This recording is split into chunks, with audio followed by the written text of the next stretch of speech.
ज्येष्ठ मास की अमावस्या को उत्तर भारत और पूर्णिमा को दक्षिण भारत की सुहागिन महिलाओं द्वारा वट सावित्री व्रत के पर्व मनाया जाता है। कहा जाता है कि वट वृक्ष की जड़ों में ब्रह्मा, तने में भगवान विष्णु व डालियों और पत्तियों में भगवान शिव का निवास स्थान माना जाता है। इस व्रत में महिलाएं वट वृक्ष की पूजा करती हैं। सभी सती सावित्री की कथा सुनने व वाचन करने से सौभाग्यवती महिलाओं को अखंड सौभाग्य कामना पूरी होती है। और जानते हैं क्या है सावित्री और सत्यवान की कथा। भद्र देश के राजा थे जिनका नाम अशुपति था। भद्र देश के राजा अशुपति के कोई संतान नहीं थी। उन्होंने संतान की प्राप्ति के लिए मंत्रोच्चारण के साथ प्रतिदिन 1 लाख आहुतियां दी। 18 वर्षों तक यह क्रम जारी रहा। इसके बाद सावित्री देवी ने प्रकट होकर वर दिया कि राजन, मुझे एक तेजस्वी कन्या पैदा होगी। सावित्री देवी की कृपा से जन्म लेने के कारण कन्या का नाम सावित्री रखा गया। कन्या बड़ी होकर बेहद रूपवान हुई। योग्य वर न मिलने की वजह से सावित्री के पिता दुखी थे।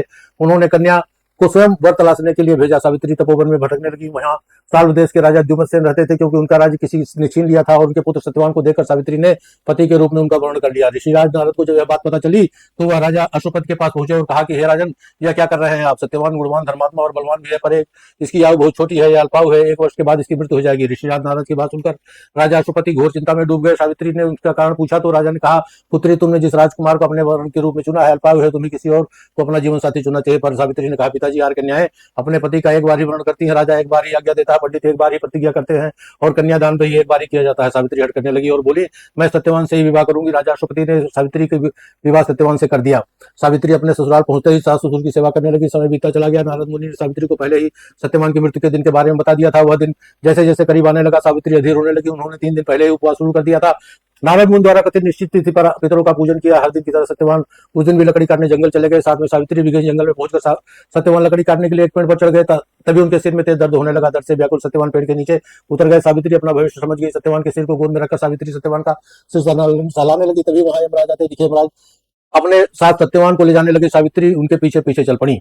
यमराज ने सावित्री को समझाने की कोशिश की अभी का विधान है, लेकिन सावित्री नहीं मानी। सावित्री की निष्ठा और पतिपरायणता को देखकर यमराज ने सावित्री से कहा, हे देवी, तुम धन्य हो, तुम मुझसे क्यों वरदान मांगे। सावित्री ने कहा, मेरे सास ससुर वनवासी हैं, मैं उन्हें आज्ञा भी जो दी थी उनके लिए यमराज ने कहा, सही हो, जाओ, अब लौट जाओ। लेकिन सावित्री अपने पति सत्यवान के पीछे पीछे चलती रही। यमराज ने कहा, देवी, तुम वापस चल।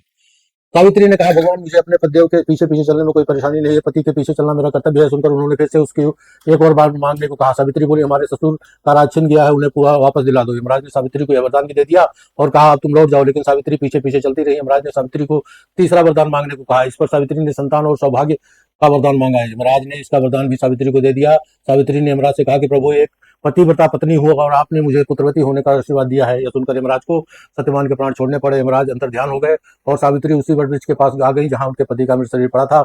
सत्यवान जीवंत हो गया और दोनों खुशी खुशी अपने राज्य की ओर चढ़ पड़े। माता पिता को दिव्य ज्योति प्राप्त हो गई। इस प्रकार सावित्री सत्यवान चिरकाल का राज्य सुख भोगने लगे।